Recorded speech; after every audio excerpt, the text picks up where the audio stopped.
have to disagree with Pavlo. The Russians have made gains in the south, and I get my information from the Ukrainian General Staff announcements, who were actually the first to declare just over the weekend that the Russians had taken a village called Blagodatne, and they're moving towards Mykolaiv. This is coming out of Kiev, not from Moscow.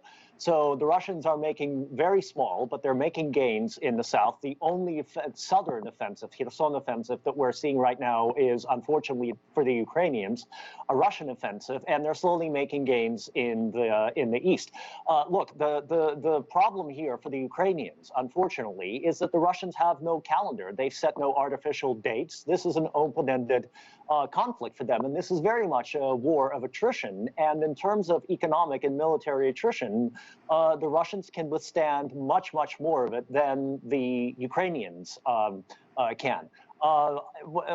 Zelensky's rhetoric is becoming increasingly defiant. I understand him fully, but there are reasons for why he's doing it. Number one, the weapons supplies from the West are dwindling. Europe is no longer pouring weapons into Ukraine, and even the recent massive contribution, by the way, by the Biden. Yeah, I was going to ask you about that. Today's near $4 billion. It has every right to, listen, it has every right to do so. The Americans have done this before. But look, this is the 18th tranche of money and weapons so far.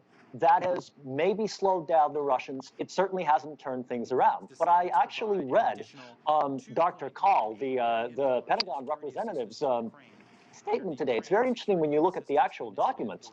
These weapons now are not coming out of U.S. supplies. In other words, they can't be readily delivered. This is money coming out of a special fund. And according to the Pentagon itself, these weapons will be getting to Ukraine within a year, 2 or 3 years. Yes, because they're now going to the factories, not to the stockpiles. They're actually ordering from the military-industrial complex, right? 3 years from now, this isn't going to. This is not going to help Ukraine. Number two, because of how poorly things are going militarily for Ukraine, Zelenskyy is beginning to face domestic opposition.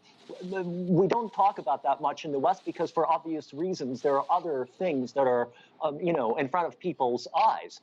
But Zelenskyy has two very powerful challengers within Ukraine: the mayor of Kiev, Klitschko, and then his predecessor, Petro Poroshenko, both of whom have their own parties, both of which are fairly powerful political forces.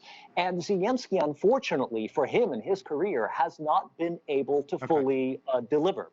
So, look, I think we should take his rhetoric also with a grain of salt and look at the broader context here.